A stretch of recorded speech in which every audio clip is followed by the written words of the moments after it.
다 같이 한 목소리로 보겠습니다. 3장 8절부터 14절까지 읽습니다. 사랑하는 자들아, 주께는 하루가 천년 같고 천년이 하루 같다는 이 한 가지를 잊지 말라. 주의 약속은 어떤 이들이 더디다고 생각하는 것 같이 더딘 것이 아니라 오직 주께서는 너희를 대하여 오래 참으사 아무도 멸망하지 아니하고 다 회개하기에 이르기를 원하시느니라. 그러나 주의 날이 도둑같이 오리니 그날에는 하늘이 큰 소리로 떠나가고 물질이 뜨거운 불에 풀어지고 땅과 그 중에 있는 모든 일이 드러나리로다. 이 모든 것이 이렇게 풀어지리니 너희가 어떠한 사람이 되어야 마땅하냐. 거룩한 행실과 경건함으로 하나님의 날이 임하기를 바라보고 간절히 사모하라. 그날에 하늘이 불에 타서 풀어지고 물질이 뜨거운 불에 녹아지려니와 우리는 그의 약속대로 의가 있는 곳인 새 하늘과 새 땅을 바라보는 거다. 그러므로 사랑하는 자들아, 너희가 이것을 바라보나니 주 앞에서 점도 없고 흠도 없이 평강 가운데서 나타나기를 힘쓰라. 아멘. 할렐루야. 추석 명절 잘 보내셨습니까? 다들 잘못 보내셨어요? 어떤 며느리겠죠. 추석을 준비하면서 고됐나봐요. 그래서 그 제사상 앞에서 사진을 찍었는데 제사상 앞에서 그 미국욕을, 손가락욕을 하는 걸 인증샷으로 찍어서 페이스북에 올렸습니다. 물론 뭐 시부모님은 보지 못하겠죠. 그러나 가족들은 그 상황 보면 알지 않을까요? 평안했어야 하고 행복했어야 할 그 명절이 누군가에게는 그렇게 고되고 힘들었나 봅니다. 그런데 그분이 만약에, 그분은 아마 그리스도인이 아니겠죠. 설마 그리스도인이 그렇게 하진 않았겠지만 우리 삶의 고됨을 표출하는 방식을 보다 거룩하게 표현했으면 좋겠어요. 그 힘든 거 힘든 대로 표현하고 괴로운 거 괴로운 거 힘든다고 짜증나는 거 짜증나고 표현하면 언제 감사하고 언제 찬송하겠습니까? 그렇죠? 여러분에게는 그 어떤 스트레스를 푸는 지혜가 여러분에게 있기를 주님의 이름으로 축원합니다. 여러분에게 한 가지 묻겠습니다. 지금 이 시대가 마지막 때라는 데에 대해서 어떻게 생각하십니까? 말세다라는 말에 동의하십니까? 아니면 말세는 아직도 멀고 먼 이야기 같습니까? 예, 지혜세요. 지금 이 시대는 말세입니까? 아닙니까? 잘 모르겠죠. 어른들은 많이 얘기하세요. 왜냐하면 본인들이 살았던 시대와 사회가 너무나 급변하기 때문에. 그런데 협박하자고 드리는 말씀이 아니라 일본의 후쿠시마 그 원전 사태가 조금 더 확장이 되어지면 거기에 한 번 더 지진이 일어나거나 쓰나미가 일어나서 거기에 있는 방사능 물질이 쏟아지면 거의 종말에 가깝답니다. 그러니까 먼 이야기가 아닙니다. 그런데 그거 못지않은 무기들이 미국, 소련, 중국, 인도, 파키스탄에 엄청나게 쌓여져 있어요. 핵무기들 말이죠. 그것만 아니라고 한다 할지라도 지금 전 세계적으로 자연재해, 기후변화 이런 일들을 보면 이 지구가 오래 버틸 것 같지 못한다는 생각은 모두가 동의합니다. 그렇죠? 이 마지막 때를 살아가는 우리는 무엇을 위해 또 어떻게 살아가야 되는지 한번 생각해 보려고 합니다. 돈이나 명예나 권세로 이 마지막 때를 피하거나 벗어날 수 있겠습니까? 그거는 불가능하겠죠. 하지만 우리들의 삶은 지금 그리스도인의 삶들을 가만히 살펴보면 마치 종말이 없는 것처럼, 종말이 있다 할지라도 가깝지 않은 것처럼, 한참 나중에 올 것처럼 살아가는 모습들이 사실은 많이 나타나 있습니다. 우리만 같아도 그렇지 않겠습니까? 당장 내일 주님이 오신다는 어떤 삶의 자세로 살아가는 분들 몇 분이나 계시겠어요? 어떤 목사님 부흥회 때 그랬다면서요. 자, 천국 가기 희망하십니까? 아멘! 막 두부 뛰고 난리가 났대요. 지금 가기 원하시는 분들 아멘! 아무도 안 한다잖아요. 우리의 삶은 이 땅에 너무나 미련이 많고 이 땅에 너무나 애착이 많아요. 부자 청년에게 예수님께서 물었던 너는 그 소유를 팔아 가난한 자들에게 너는 나를 따르라고 말씀하신다면 얼마 가치 않은 재산과 얼마 가지지 못한 나의 모든 것들이라 할지라도 버리기 아까운 것이 솔직히 말로 사실입니다. 그러니까 우리의 삶들을 보면 우리가 예수 천당 부시의 기록 얘기해도 사람들은 호빵이 낄 수밖에 없는 거예요.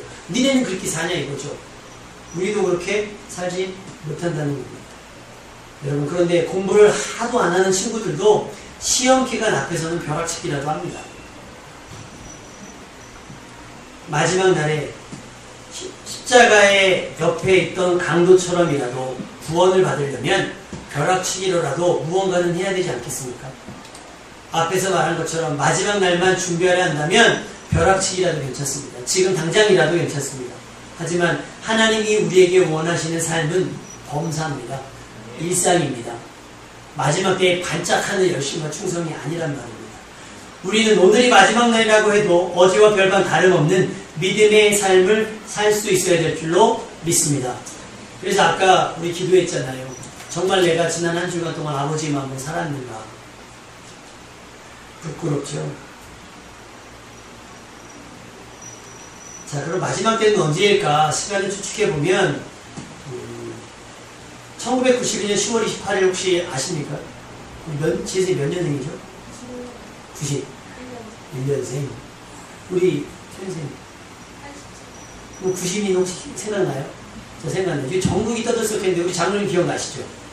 1992년 10월 28일이 수요일 저녁이었어요. 한 달 전부터 그것이 알고 싶다 같은 프로에서 다비선교회라고 하는 2단 종파에서 누가 성경을 통해서 나오는 날짜를 계산했더니 1992년 10월 28일이 예수님 재림하신 날인 거예요. 그래서 난리가 났습니다. 집 팔고요. 땅 팔아가지고 하얀 옷 입고 밤새도록 기도하고 찬양하는 거예요. 조그만 골방 같은 데 모여가지고 찬송하고 기도하는 거예요. 그러니까 그들에게 뭐예요 지금? 예수님 오시니까 시험 기간인 거죠. 닥쳤으니까 이제 그렇게라도 회개하고 어떤 신부처럼 정론하고 가려고 하는 거예요. 근데 그날이 하필이면 대한민국 전국교회에서 예배드리는 수요일날 저녁이잖아요. 제가 섬기던 교회 집사님 한 분이 조심스럽게 수요예배가 끝난 후에 목사님께 그렇게 묻습니다. 목사님, 혹시 모르니까 우리도 초대는 해야 되지 않겠습니까? 그런 거예요. 불안한 거죠. 정말 예수님 뭐 그날일지 아닐지 모르니까 혹시 그날이라고 한다면 자기네들도 살짝 끼워 맞추려고 그날 이렇게 어떻게 좀 철회를 되지 않겠습니까? 목사님이 야단쳐서 지금 가시라고. 그래서 보낸 기회를 냈습니다. 그래서 어떻게 계산을 했나 봤더니 오늘 말씀인 거예요. 하루가 1000년 같고 1000년이 하루 같다는 말이 인용한 거예요. 어떻게 계산했는지 모르겠는데 이 공식이 들어갔대요.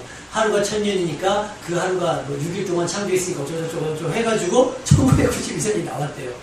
아주 훌륭한 수학자 나셨잖아요. 자, 시간 개념으로 따질 수 있는 게 아니에요. 하나님의 시간은 복잡하고 어려운 시간 개념입니다. 여러분, 하루가 1000년 이해가 되세요? 근데 하루가 1000년 같다. 그럴 수 있어요. 근데 뒤에 1000년이 하루 같다. 뭐 어떻게 되는 거예요? 짬뽕이 짜장이고 짜장이 짬뽕이라는 얘기입니까? 어려운 얘기잖아요. 이거 계산이 됩니까? 계산이 안 되는 거예요. 마지막 날을 예측은 할 수 있습니다. 징조가 있을 거니까. 그런데 그때를 정확히 아는 것은 불가능합니다. 마태복음 24장 36절에 보면 그러나 그날과 그때는 아무도 모른다라고 예수님이 말씀하셨어요. 하늘의 천사도 모르고 아들인 자기도 모르고 오직 누구만? 아버지만 아신다고 말씀하셨어요. 예수님도 마지막 날에 대한 징조만 알려주셨을 겁니다. 힌트는 주셨어요. 그러나 나머지는 감춰진 비밀입니다. 예수님이 가르쳐주신 징조를 토대로 일어나는 사건들로 우리는 마지막 때임을 짐작할 수 있는 겁니다. 그러니까 짐작했으면 어떻게 되겠어요? 깨어있어야 되겠죠. 우리 학창시절을 유추해 보면 제일 짜증나는 게 언제예요? 아무 준비 없이 학교 가는데 자 오늘 쪽지 시험 봅니다. 그러면 애들이 다 하나같이 뭐라 그래요? 짜증난다 그래요. 왜? 준비 안 하고 왔으니까. 근데 모범생들은 어떡하죠? 늘 공부를 하던 친구니까 별로 그거에 대해서 짜증이 안 나요. 알고 있는 내용들이 많으니까. 꼭 놀았던 애들이 시험 본다고 그러면 막 그러고 선생님이 예상문제 안 내주면 신경질 내요. 무슨 시험을 예상문제를 내주고 시험을 봅니까? 우리나라는 그래요. 우리나라는 500문제 안에서 나옵니다. 뭐 100문제 안에서 나옵니다. 여기서 여기 밑줄 친 거에서 나옵니다. 이 문제 꼭 나옵니다. 근데도 틀려요. 그런 분미성을 가진 우리가 믿음 생활도 그렇게 하고 있다는 거예요. 정확히 찍어주지 않으면 정신 못 차리는 거예요. 왜 얘기 안 해주냐는 거예요. 왜 우리 교회는 기도 안 했냐고 그러고 왜 우리 교회 말씀 안 받냐는 거예요. 시켜야 하는 건 이미 늦는 겁니다.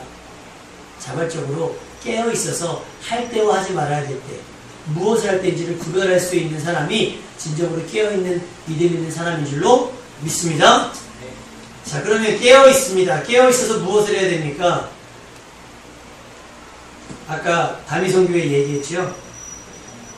지난번에 말씀드린 것처럼 금은보화를 밭에서 발견한 사람처럼 집 팔고 땅 팔았어요. 실제로 집 팔고 땅 팔아서 다 헌금했어요. 왜요?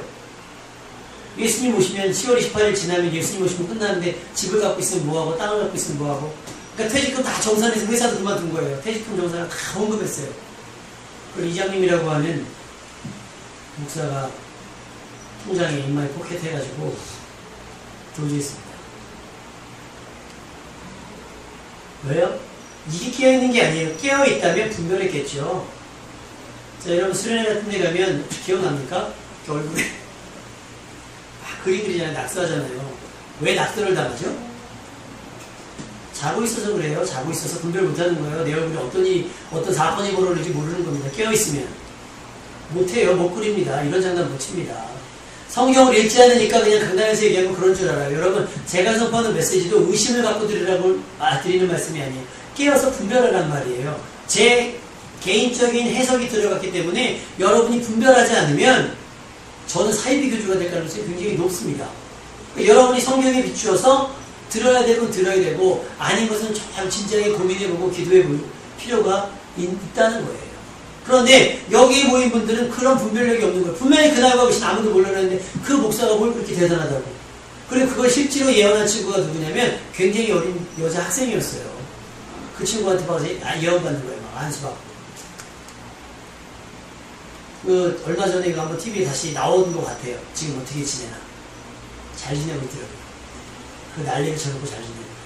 뭡니까? 그들 탓이 아니에요. 선동하는 사람 탓이 아니란 말이에요. 누구 탓이에요? 깨어있지 못해서 분별하지 못한 우리 잘못이란 말이에요. 자, 신용카드를 만들었잖아요. 신용카드를 써서 신용불량자가 됐습니다. 누구 탓입니까? 카드 만든 사람 탓입니까? 카드 쓴 사람 탓입니까? 네? 쓴 사람은 카드 만들어 자기 카드 발급해 줬다고 그러고 왜 그런 어떤 제한 조치가 없었냐고 막 진짜로 법적으로 막 소송 거는 사람들도 있어요.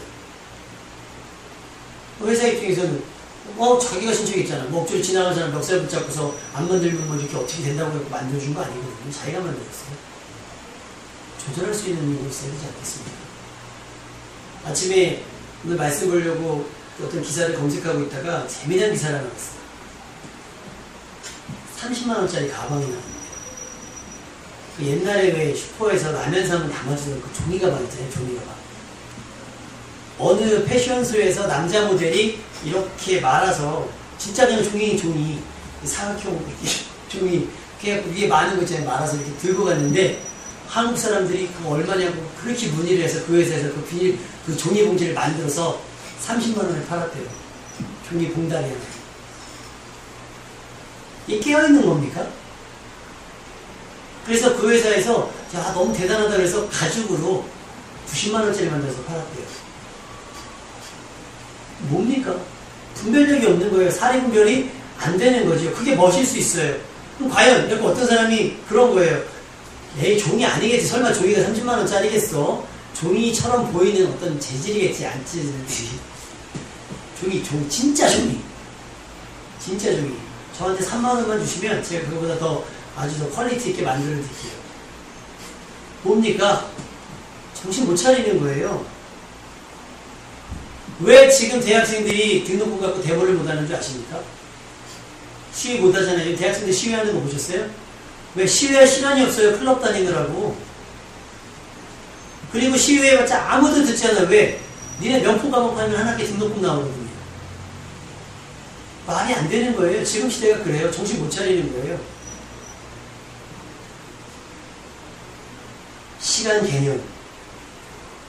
우리가 계산할 수 없어요. 다만 징조가 보인다는 거예요. 그럼 징조가 있으면 낌새가 있으면 정신 바짝 차리고 준비하셔야죠. 그래야 당하지 않습니다. 그래야 그 마지막 때를 만반의 준비를 다 갖춰서 맞이할 수 있다는 사실입니다. 우리는 일상에서 그분의 오심을 준비하고 기다려야 합니다. 매일매일 노아가 방주를 짓듯이 우리의 구원을 이루어가야 합니다. 이런 삶의 태도를 저는 경건이다라고 말합니다. 노아도 날짜를 받아놓고 수험생들이 수능 날짜 세대, 군인들이 제대 날짜를 카운트하는 작업한 것은 아니에요. 몇 월 며칠 비가 올 거니까 몇 월 며칠 날 비가 올 거니까 그때까지 만들어야 돼. 이렇게 하고 작업량을 늘린 게 아니에요. 언제일지 모르지만 자기가 정한 분량을 하루하루 해나가는 거예요. 예를 들면 언제인지 모르니까 아유 오늘 피곤하니까 내일 하자. 야 오늘 찌뿌다 그러니까 야 오늘 또 누구 잔치 찍으니까 갔다 와서 내일부터 하자. 미루지 않았단 말이에요. 하루 분량은 그날 채웠단 말이에요. 묵묵히 매일매일 자신이 할 수 있는 분량만큼 작업을 했을 거죠. 그날이 막연하다고 해서 오늘 일을 내일로 미루거나 할 수 없습니다. 적당한 긴장감을 유지하며 하나님의 말씀대로 방주를 지어나갑니다. 노아 시대의 심판의 날의 시작은 방주의 완성의 날입니다. 이 시대의 마지막 날은 아무도 멸망하지 않고 다 회개에 이르기를 원하시는 하나님의 마음을 반영해서 하나님의 말씀이 복음이 땅끝까지 이르러 증거된 때가 마지막 날이에요. 우리가 부지런히 복음을 증거해야 될 이유가 있겠죠.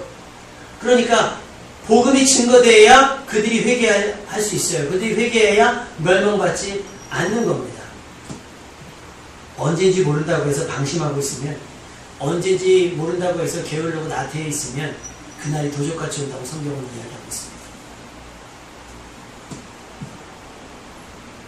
오늘 드려야 할 영광, 오늘 해야 할 순종, 오늘 전해야 할 복음, 오늘 허락된 은혜와 사명의 분량을 내일로 미루지 않기를 주님의 이름으로 축원합니다. 주님의 날을 사모하면서 언제일지 모르겠지만 가까이 왔다는 걸 인지하면서 믿음을 지키는 삶의 태도를 경건이라고 얘기합니다.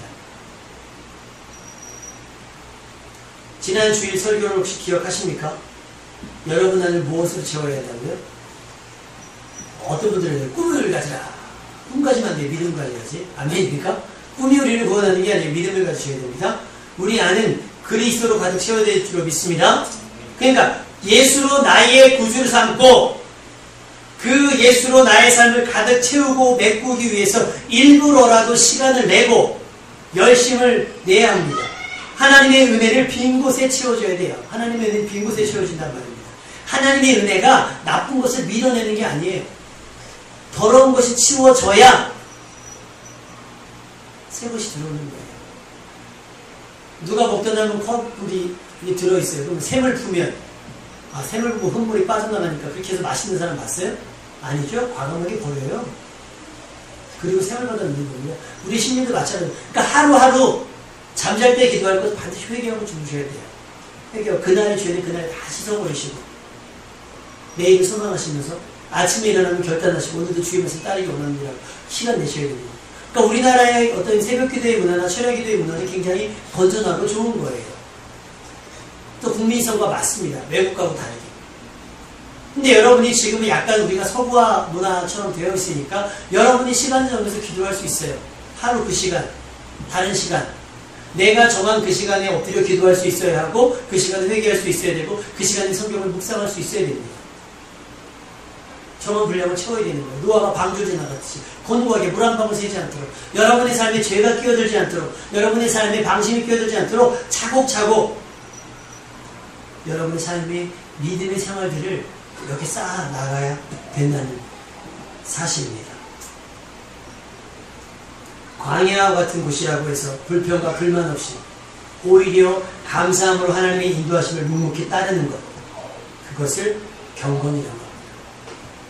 경건의 사전적 의미를 찾아보면 속념, 세상의 생각들을 끊고서 오로지 하나님께 자기를 맡기는 마음입니다. 이것을 경건이라고 합니다. 그리고 그 태도, 하나님을 기쁘시게 하려는 생활, 율법에 충실하려는 심정, 이것을 경건이라고 합니다. 여러분에게 묻겠습니다. 여러분 경건하십니까? 큐티라는 걸 들어보셨죠? 큐티. 우리는 그래서 세련학교로 바뀌었죠. 세련학교에서는 큐티 무지하게 시켰죠.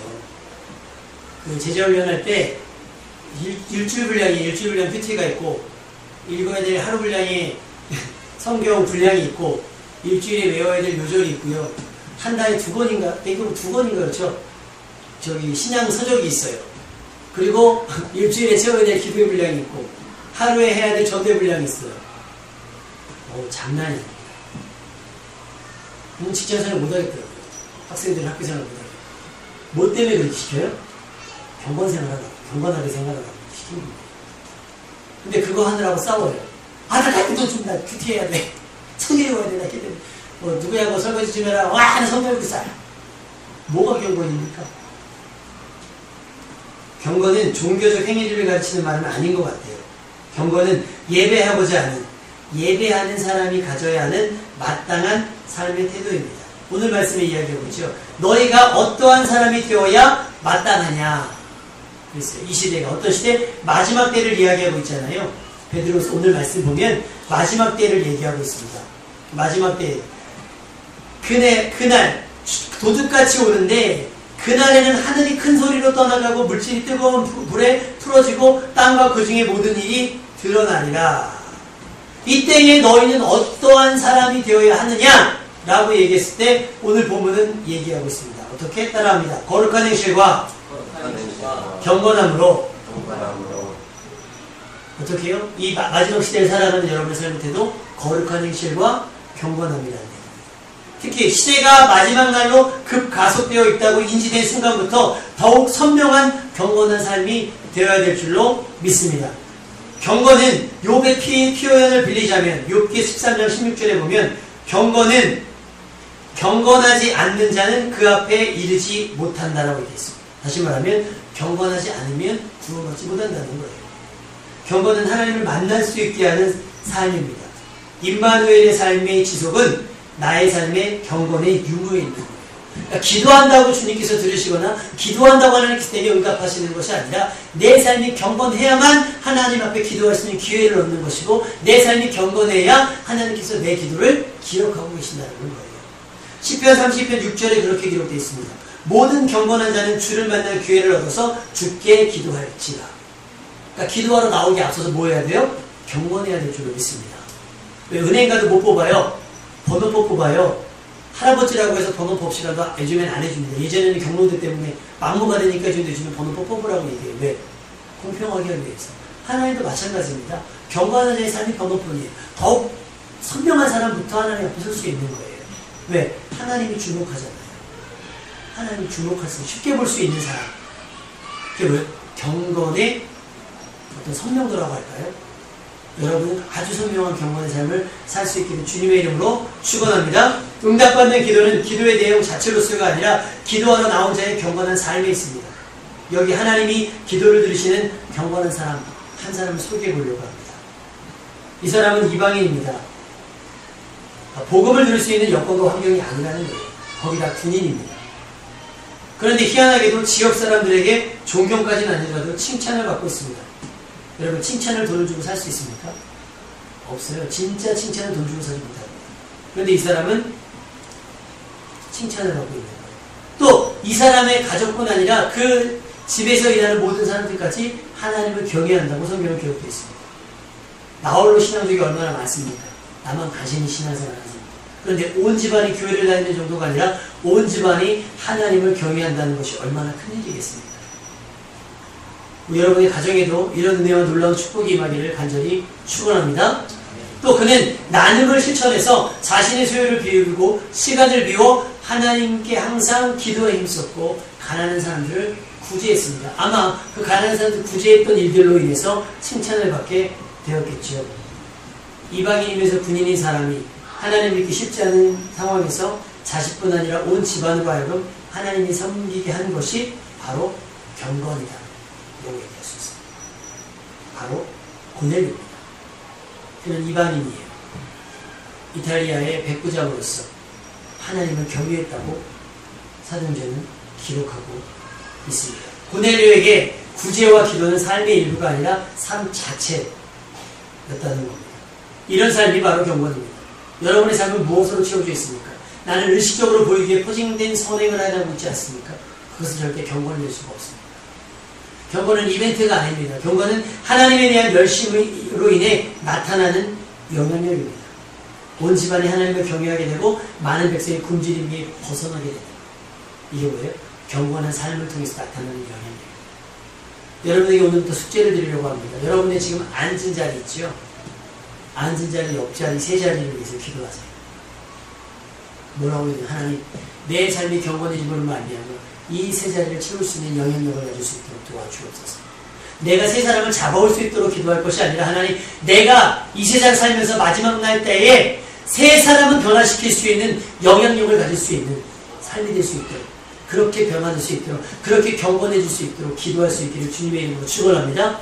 부모이면서 자식 하나 감동시키지 못하고 자식이면서 부모 마음 하나 감동시키지 못하는 삶이 어떻게 경건이라고 얘기할 수 있겠습니까? 며느리 속상하게 하는 시부모, 시부모에게 반항하는 며느리, 부모에게 들이받는 자식이 와가지고 충성하고 봉사한들, 그게 경건이겠습니까? 10시간 기도하고 다른 사람 정지하고 판단하는 것보다 단 1분 기도한다 할지라도 그 삶이 경건하다고 한다면 오히려 하나님은 그 기도를 더 기억하시고 들어주실 거라 생각이 됩니다. 여러분의 삶이 어떠해야겠습니까? 경건해지시기를 주님의 이름으로 축원합니다. 경건은요, 하루아침에 갑작스럽게 되어지는 거 아니에요. 성령 충만하다고 해서 이렇게 경건한 것이 아니에요. 성령 충만은 그냥 성령 충만입니다. 경건은요, 습관처럼 몸에 배어져 있어야 되는 거예요. 다시 말해, 경건은 하나님이 기뻐하시는 거룩한 습관들로 가득 채워진 삶을 말합니다. 내 이성이 생각하고 판단하기 전에 벌써 몸에 배어져 있어서 기도하게 되고 예배하게 되고 찬양하게 되고 헌신하게 되고 봉사하게 되고 충성하게 되고 복음 전하게 되는 것, 그것이 바로 뭐라고요? 경건이라고 하는 거예요. 얼마나 반복되어야 되겠습니까? 그러니까 경건은 모방할 수 있는 것이 아니에요. 저 사람의 경건을 내가 흉내낼 수는 없어요. 자기만의 방법으로 자기 몸에 맞는 습관이 있어야 됩니다. 경건은 오랜 시간과 많은 노력이 필요합니다. 사도 바울은 디모데에게 이렇게 얘기합니다. 디모데전서 4장 7절 8절 경건함에 이르도록 자기를 훈련하십시오. 그러니까 가만히 앉아있어서 저절로 되는 게 아니에요. 앉아서 목사의 얘기만 듣는다고 해서 경건해지는 게 아니에요. 경건해지기 위해 노력해야 됩니다. 육체의 용병은 약간의 유익이 있으나 경건하려는 모든 면에 유익하니 이 세상과 장치올 세상의 생명을 약속해 줍니다. 라고 사도 바울이 디모데에게 권면하고 있습니다. 몸에 식스팩을 세우기 하기 위해서 얼마나 노력합니까? 음식도 구별합니다. 음식도 닭 가슴살만 먹고요, 무슨 프로틴 그런 거 먹고요, 어깨 엄청 들어요. 몸에 식스팩 세우기 위해서 드는 기술만큼 내 삶이 경건해지기 위해서, 내 삶에 그리스도의 흔적을 세우기 위해서 우리는 어떤 노력을 하냐면, 친애하는 여자분들 다이어트하기 위해서 막 굶고요, 애쓰잖아요. 그 의지와 각오로 나는 경건해지기 위해서 얼마만큼 노력했냐고 여쭙고 싶습니다. 몸에 식스팩을 새기는 것보다, 또 자신의 성공을 위해서 스펙을 쌓는 것보다 경건의 훈련을 통해 마지막 날의 구원을 확증받는 것이 유익하다는 것을 깨달아야 할 줄로 믿습니다. 경건은 예수님 가신 길을 뒤따르는 것이며 그 방향을 잃지 않기 위해서 매사에 심사숙고하는 것, 그리고 예수님의 방법대로 살기 위해 자신의 손해와 자존심 따위는 진작에 버릴 줄 아는 것, 그것을 경건이라고 얘기하는 것. 경건은 하나님에 대한 태도이면서 내 가족과 이웃들에 대한 태도이기도 합니다. 사람들은 나의 종교적 열심에 감동하는 것이 아니라 내 일상에 나타나는 하나님의 역사에 감동하는 겁니다. 지금 그리스도인들이 손가락질 당하는 많은 이유 중 하나가 신앙과 삶의 구조와 불일치 때문입니다. 경건은 삶과 신앙의 일치입니다. 경건은 감동을 주기 위해 혹은 자신이 드러나기 위해 조작하거나 혹은 포장하거나 하는 쇼가 아니라고 하는 겁니다. 하나님은 거기에 속지 않으십니다. 사람들 역시 진정성 없는 경건의 모양에 감동하지 않습니다. 경건은 임마누엘의 확신과 임마누엘에 대한 확고한 의지에서 나오는 거룩한 열심입니다. 마지막 때 믿음을 지키기 어려운 때에 우리가 차분해질 수 있는 것은 경건의 훈련 때문입니다. 경건은 아무런 간섭과 방해 없이 책상 앞에서 이루어지는 것이 아니라 삶에서 맞부딪혀지는 모든 상황들, 그리고 힘겨운 역경 속에서 내 머리에, 내 몸에 새겨지는 습관 같은 것이에요. 그래서 기도하는 거고, 그래 몸부림치는 거예요. 범죄하지 않기 위해서 몸부림치고, 내 죄를 씻기 위해서 몸부림치고, 내 삶의 죄의 습관들을 없이 하기 위해서 몸부림치는 것이 경건입니다. 경건은 폭풍 후 몰아치는 바다 한가운데서 주님을 기대하며 묵묵히 내 할 일을 할 수 있는 것, 그 평안을 바라보는 것, 그것이 경건입니다. 어떤 상황에서도 주님에게서, 하나님의 말씀에서 시선을 떼지 않는, 내 뜻보다 항상 주님의 뜻을 우선시 중요시하는 경건의 삶을 살아내기를 주님의 이름으로 축원합니다. 한 가지만 여쭙고 말씀 마치겠습니다. 여러분 경건하십니까? 경건하셔야 합니다. 성경은 얘기합니다. 내가 거룩하니 너희도 거룩할지어라 그랬어요. 근데 우리는 거룩해질 수 없어요. 인간이지요. 거룩은 하나님이 거룩하게 해주시는 겁니다. 우리의 노력으로 거룩해 이룰 수 없어요. 그런데 경건은 우리의 노력으로 이루어갈 수 있습니다. 하나님 보시기엔 거룩. 우리가 추구하는 거룩. 그 모든 과정을 뭐라고 얘기해요? 경건이라고 합니다. 여러분, 마지막 때를 사는 방법, 오늘 본문은 경건이라고 얘기했습니다. 거룩하고 흠없는 행실, 거룩한 행실과 경건함으로 이 마지막 때를 준비할 수 있길 바랍니다. 여러분들도 기도하고 말씀 앞에 서서 여러분의 개인의 분량을 채워나갈 수 있는 경건한 그리스도 되시길 주님의 이름으로 축원합니다.